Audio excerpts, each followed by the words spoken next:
information when buying or selling a jet or turboprop. Hello, Jake Huling here with Aircraft Sales Advisor. I'd like to welcome you to the 8th video report in this series called 9 Steps to a Successful Sale or Purchase of Your Plane. And why, yes, my beard is fuller. Thank you for noticing.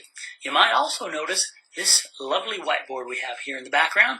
I have some friends in the film industry who suggest this might help keep track of all the topics we're covering, so I'm going to post a picture of this underneath the video on the website, aircraftsalesadvisor.com, and together you and I will see if I can figure out how to use one of these. In the last report, we looked at the used aircraft market. I showed you 3 important pieces of information that you have to know in order to determine the accurate value of your current plane and to find out what your next plane should really cost. In today's report, we're going to cover the information you'll need to gather together and have ready for the sale of your current plane. It's also the same information you should be asking for when you're looking at a potential plane to purchase. It's a lot of P's right there. So let's talk information. Specifically, the information you'll need to have in order to answer all of the questions a potential buyer may have for you about your plane. And again, it's the same information you should also be asking for when you're building the list of potential planes you're thinking of buying. And consequently, this is also part of the same information you'll need to have in order to get a proper estimate on the value of your current plane or the one you're looking at buying. But wait, there's still more. You'll also use this same information to create your marketing materials. And that includes a professional spec sheet for your plane, which you really should have.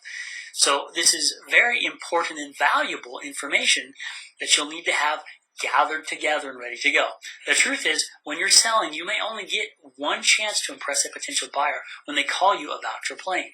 I can't tell you how many times I've called owners about a plane that we are seriously looking at for a client, only to have them tell me they don't have the answers to even the most basic questions. And sometimes they don't even know where to get those answers. Not only do you need to have those answers ready, you need to make sure that whoever's number you put on the listing is actually ready to both answer the questions a potential buyer has and also answer the phone when it rings, because that's another problem. You should also have some follow-up information ready to send out about your plane after they call, including a professional spec sheet so it stands out from all of your competition. And if you're still not sure exactly what a professional spec sheet should look like after we watch this video and we go through the report, or you just don't want to mess around with making one or have the time, don't just pass on putting one together. Let us know by phone or email so we can help you build one. It's very, very important. Now, if you're buying, you should be able to ask for a spec sheet like this, as well as a maintenance summary report from the owner or broker, whoever's representing the plane, and don't let them try and get away with saying something like, oh, we just went through annual, so everything's fine. Well, what does that mean? What did you do in those annuals, and what did you find, and why won't you send me a maintenance report with those details? All right, so information you should have on the spec sheet that you can send to a potential buyer. Let's cover that. And what you should also be, it's the same thing you should be asking for when you're buying one. Let's start with the basic maintenance information you'll need. If you have your plane on any computerized maintenance tracking program, make sure it's up to date first, and then get that report. A lot of people don't make sure it's up to date first. A potential buyer is going to want to see an up-to-date maintenance summary if they are serious about buying your plane. And most of the information needed for this section of the spec sheet should be available in this report. If you don't have a plane on a maintenance tracking program, well, you'll need to gather that specific information about your plane manually. It's a pain, I know, but you will need it, and your pilot or maintenance shop really should be able to help you gather that information together. So here's what you'll need. Number 1, total time on airframe, number of landings, total time on engines, and total time since overhaul, both for the left and right-hand engines if it's a multi-engine plane, and what type of engines you have. Are they stock engines or are they upgraded, for example? How many cycles on each engine? Prop times, if you have props, again, for both left and right hand. Also, what type of props you have. Again, are they stock or upgraded? And if so, who the manufacturer is, things like that. You want hourly items. Again, what's due, what's coming due, and what was last completed and when. Phase inspections, same thing. what to do, what's coming due, and when they were last completed and where. And yearly items, same thing, what to do, what you last completed and when. It's also helpful to list, again, where you had the work completed. A lot of people leave that out, but potential buyers will often want to know what shop performed the work. And a little tip here about where you have your work done on your plane. Be careful about that because it can turn a potential buyer off if they think you've had work done at a questionable shop to try to save money on the repairs or the maintenance. And again, this is the same list of things we want to know when we're buying a plane. What's due, what's coming due, what was last completed, and when and where it was completed at. Now, let's cover equipment.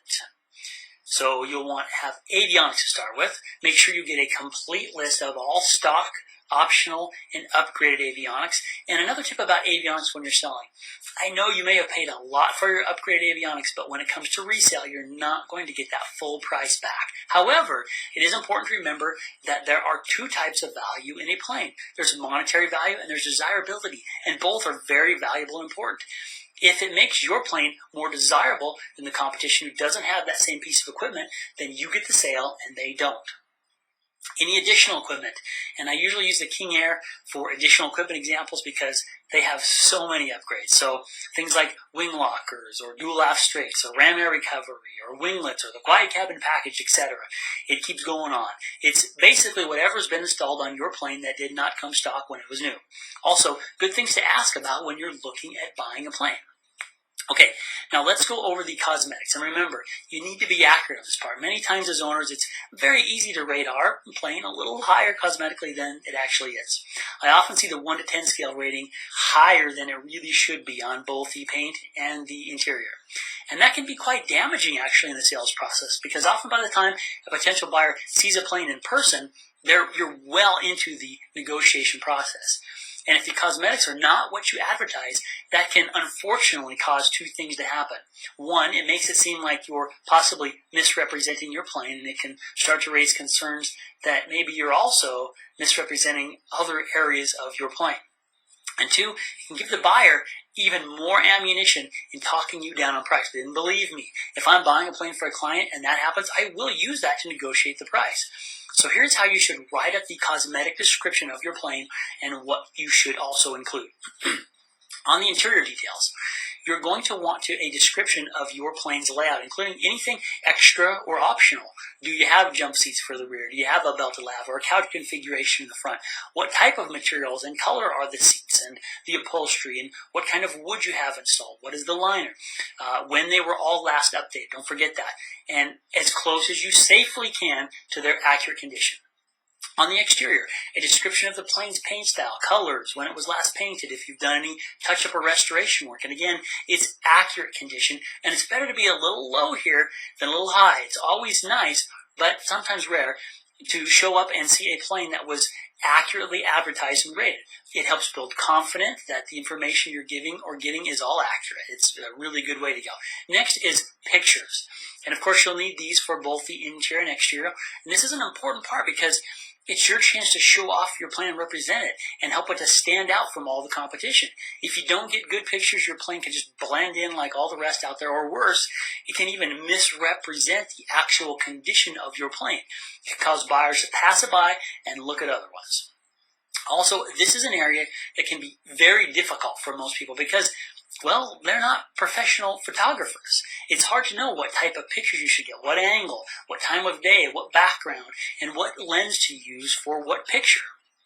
It's quite challenging. So if you're not sure about this area and how to get a good picture, you're not alone, but don't just guess. Find a photographer who shoots aviation. That's important. And if you're good at taking pictures and you just need some tips, send me an email. I have a very simple free guide that we put together on aviation photography.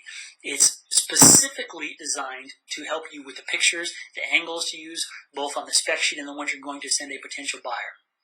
I even have some side-by-side examples of good and bad shots so you can see the difference and description of why each shot is good or bad. That's also important. This is hard to know. Now, of course, it's not going to be on the same level as a professional aviation photographer, but if you are going to take pictures yourself, it will help you take a much better picture or better shots than if you're just guessing. So again, let us know if you'd like to see that report. Okay, next. And the last part is putting together the information with your pictures, combining everything. This might sound easy, but I see a lot of really bad spec sheets out there, and they're both hard to read and hard to follow. A good professional spec sheet should have a nice, easy to follow flow to it, where everything is in an order that makes sense and you are reading as you're reading and looking through it. When I'm creating a spec sheet for a client, I don't want it to be just another boring plane on a boring spec sheet. I want it to be a professional piece of marketing material. I want it to be an advertisement of that plane. What do I mean? Well, I want to get more out of a spec sheet than just a list of information for the plane. And I want it to be, as I said, a very catchy advertisement. I want people to remember this plane and have it stand out from all the other competition they are surely looking at out there. If you can't tell, I think this is a pretty important part of the whole selling process. And the idea is the more you put into a spec sheet, which is representing your plane, the more you get out of it. And since sometimes this is the only thing people will see representing your plane, it really pays to put some time or money into creating a professional spec sheet. So let me leave you with this. Information gathering and spec sheet creation can be a time-consuming and pain-in-the-neck process. I know, and that's why it has a tendency to get put off or passed on. But remember, this is an important and very necessary step in successfully selling or buying your plane. Once you have the information put together, I promise you will be glad you took the time or paid someone to put it together. This will help you through the entire process, and you can feel good about the answers you give, their accuracy, and what you send a potential buyer representing your plane, knowing that you have done what it takes to help your plane stand out from the crowd. And by the way, this is again the exact same information you'll want to request and thoroughly review on any planes you're thinking about buying out there once you get your list together. In my next report, and the last one in this series, we're going to talk about what happens when you actually get or make an offer on a plane, the pre-purchase inspection, and what you must avoid at all costs during that pre-purchase inspection. And we'll also talk about recruiting the right help if you need it. So that's it for this report. As always, if you need any help or have any questions, feel free to call or email. This is Jake Huling, Aircraft Sales Advisor, and I do look forward to seeing you on the next one.